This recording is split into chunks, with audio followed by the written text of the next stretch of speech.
there's those challenges, as I said. Like my dad passed away when I was 13. I felt when you're 13 and you lose somebody so close, like your dad, you kind of, man, the feeling, you just feel empty, alone, like there's nobody else in the world. Like this is your best friend gone,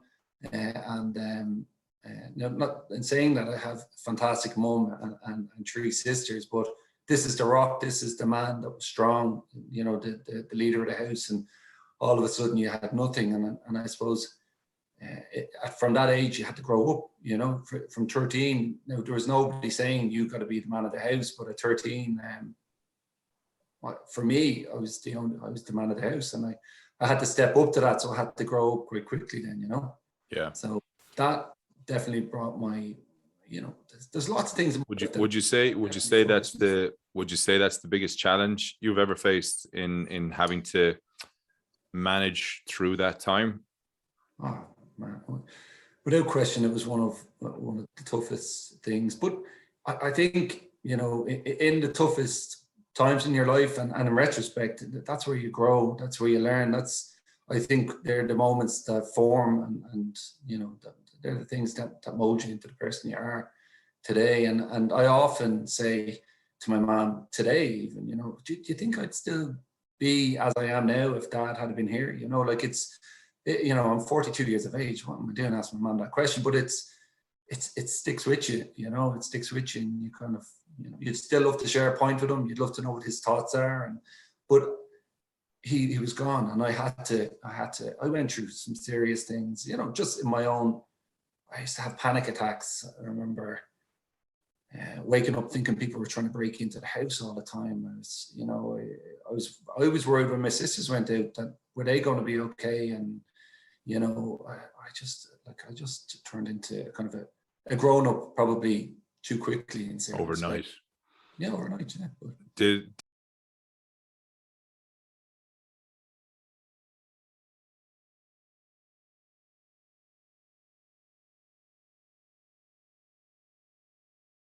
like with your dad? It's my best friend. You know what I mean? Like at 13 years, I was his pal. He played rugby. Obviously, we watched Western movies together. The Good, the Bad, and the Ugly, The Fistful of Dollars. A few dollars more. All of those. So I have a love for Westerns because of him. And the boxing, he'd wake me up and late at night to watch Barry McGuigan fight somewhere in the world, and just he was a fantastic dad. I was very, very lucky, and I suppose lucky to have had 13 years with him when you look back at it.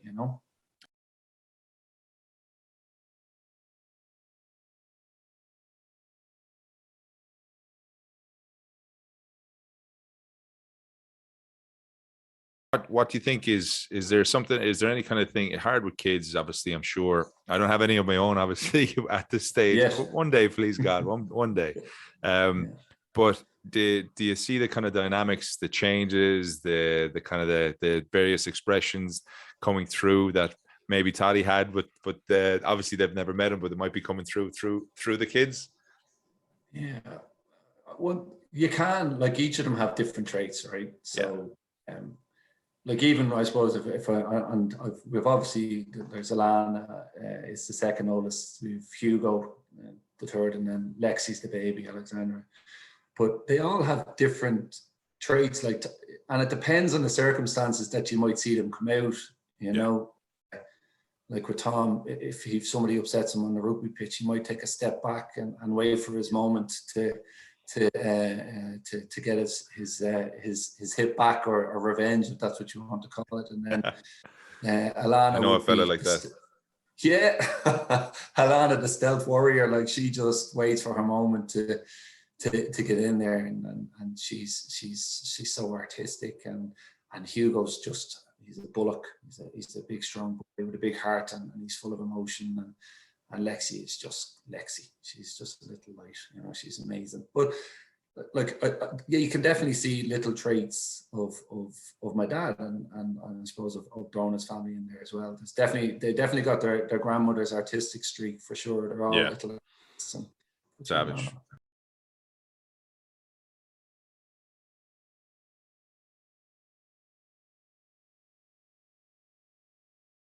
mind is I suppose the likes of PA the House and stuff like that, and what we're doing right now is the conversation. One thing I'd like to say is just to everybody to just keep talking, you know, and really and truly a problem, you know, if we share a problem, it's a problem halved, you know. So it's, and even if it's just to hear yourself to say aloud what your problem is, it's the beginning of your healing, and you know, you have those people around you that love you and support you. That's something that's kind of that's strong within me at the moment, you know. Just